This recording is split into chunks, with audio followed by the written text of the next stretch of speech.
Hey you guys, so I've recorded this video like 5 times now, and the first time was about a week and a half ago, and it has some mistakes, and I just hadn't really gotten around to editing it, and when I did edit it, I was like, oh, this is really kind of crappy.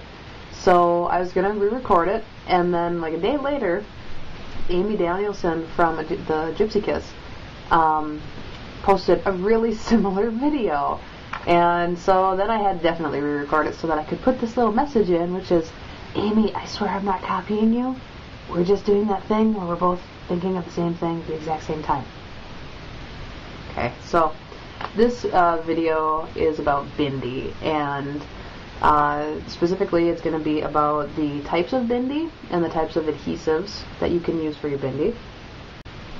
There's basically 2 types of bindi. The first is pre-adhesived. Is that even a word? It is now. They're like stickers basically. You get them in a package, and there's anywhere from like 5 to 12 bindi in there. I get mine at a store that does like Indian imports. You can also get them online, and I'll probably put a link down here to some. Those are really fun because they're cheap. You can stick like 12 of them on your face at a time and not worry about, you know, they're not heavy, so you don't have to worry about weight, and if you lose them, it's not a big deal because they cost like $1/4 a piece. They're also really good if you're going to a festival or a hafla, or you have students or something like that, and you want to be able to hand some out so that everybody can feel a little bit pretty. So they're good for that. They're also really good for backups. Like, I used to keep a package of them in my car or in my purse so that if I was at an event and I lost my good bindi, I could slap one of those on my head and then not feel like my forehead was naked. So I don't have any with me right now because I gave them all out. But I have these, which kind of give you an idea of what I'm talking about. These are actually mounted on plastic, and they were meant to go like by your eye. I got these from my friend Amigula. Thanks, Amigula. Anyhow, most cheap bindi are not plastic. They're usually made of like, sometimes even paper, but usually like a little tiny bit of fabric, like a little piece of felt. Sometimes they're foil. Occasionally they're plastic. The problems with the stick-on bindi, number one, is you don't get a whole lot of bling. These things are super blingy compared to most bindi. A lot of them are just little, like I said, little felt circles with maybe a little rhinestone in it. They're low quality because they're cheap. That's just how they are. Number two, they don't stay on very well if you sweat a lot or you do this like a lot. I have very crazy eyebrows, very expressive eyebrows, so they will not stay on me for long at all. Number three, even when they do stay on, you can't use them forever. At a certain point, the stickiness on the back is gone, and the way that they're made does not really allow them to be have stuff added to them very well, especially if you try to keep your bindi clean, because when you go to take the glue off at the end of the day, a lot of times it'll just destroy the bindi. So I tend not to use them for performances because of those things. What I like are handmade bindi, and I have a couple that are from my friend Amina, who was making bindi for quite a while. And then I started using them all the time because I wasn't using a good adhesive, and I got so tired of like paying her $9 every 2 weeks that I started making my own. So this is really hard to see, but this is a handmade bindi. Usually they're backed in plastic of some sort. The good ones are going to be made out of a slightly flexible plastic because your forehead is not flat, and it also isn't static. It moves around when you do the crazy eyebrows, right? So you want a plastic that's a little bit flexible because otherwise it'll just go boop and just pop right off. And then they can be made from a whole ton of stuff. I've seen everything from, you know, the kind of standard rhinestones and metal findings and different gemstones.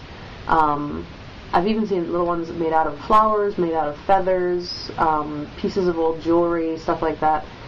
Anyhow, there's tons of suppliers online that sell handmade bindi, including the Gypsy Kiss. So I will be putting links down here to places where you can buy some really fabulous head jewelry.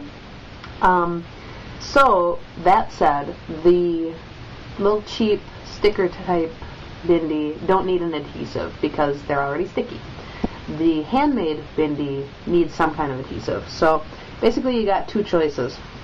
The first is eyelash glue. You can get it at a drugstore. It's, you know, maybe a couple of dollars. If you also wear false eyelashes, bonus, you can do two things with one product. There's some problems with eyelash glue though. Number one, it's latex based, so if you're allergic to latex, you can't wear it. Number two, it will not hold up a heavy bindi. I have a couple that are handmade and they're kind of big, but they're very light, like this one for example. The metal on it is very, very thin. It's like impossible to see. So the metal on it is really thin, and this thing weighs, you know, like less than a dime. So this one I can get to stick to my head with the eyelash glue, but anything heavy at all is just going to peel straight off, and especially it's really tragic if you're like at an outdoor event and then it's in the grass and you can't find it and it's gone forever. So so it doesn't hold up. Then the other thing that I've run into problems with is if you have a bindi that has any transparency to it at all. This is kind of rare, but my example again is this one. I don't know if you can see it, but it's a teardrop shaped piece of metal with the center cut out. So the center where this little black spot is actually open. And I glued one round jet cabochon in the center there. So obviously the cutout is teardrop shaped. The cabochon is circular, so there's a tiny part above it that is clear. So you can actually see my skin through that part of the bindi when I'm wearing it. Now, if I put that thing on with the eyelash adhesive, the adhesive will never truly dry in the center, and it will stay white, which is the color that it is when it comes out of the tube. It does dry clear eventually, but it will not dry when you put it in the middle of a great big honkin' bindi, because the edges will dry first and the middle will stay wet. Not a big deal if your bindi is opaque, but like I said, if it's got any transparency to it at all, you're screwed. So real quick, I'm going to show you guys how I do, if I do use eyelash adhesive, what I do. And I just basically put a little glob of it on my hand, and then I take the nozzle of the glue and I just kind of spread it around with that until I've coated pretty much the entire back of the bindi. It's not a big deal if you get a little bit too much on there, because it will dry clear.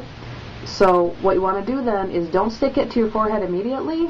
Give it like 15 seconds maybe, and then stick it up there and hold it. If it has become clear on the back of the bindi, it's done. It's dried, it's sealed up, that's it. So you have to take it off and do it again. The other type of adhesive, which works awesomely for big bindi, or if you want your bindi to stay on forever, is spirit gum. I got this from Ben Nye. I got it somewhere online. It was like $2.50 for 1/4 of an ounce. This is going to last me a long time. Basically this goes on kind of like nail polish. My bottle has got a little brush in it. If yours for some reason doesn't, you'll need to use some kind of brush that you're not worried about ruining. So I'm going to take my bindi, here's the back of it, and I just paint on the spirit gum. And you don't need a lot. It's really, a little goes a long way. And then what I'm going to do is I can either let this dry for like 30 seconds, or I can tap it with my finger until it feels like it's tacky, which happens really, really quickly. And now this is ready to get stuck on my head. I'm actually not going to put it on my head because that's a whole nother video. So those are your basic choices as far as adhesives go. I really recommend the spirit gum because it's made for theatrical productions where people are going to be on a stage, very hot and sweaty, and they might be wearing a ton of makeup underneath their prosthetics possibly. And then also it's made to last a really long time. So since I've switched to the spirit gum, I haven't lost a bindi. Hopefully this helped you guys, and check out the second part if you're interested in some tricks on how to get your bindi where you want it to be, and also some different things you can do if you just don't have a bindi. So I hope this helps. See you guys later.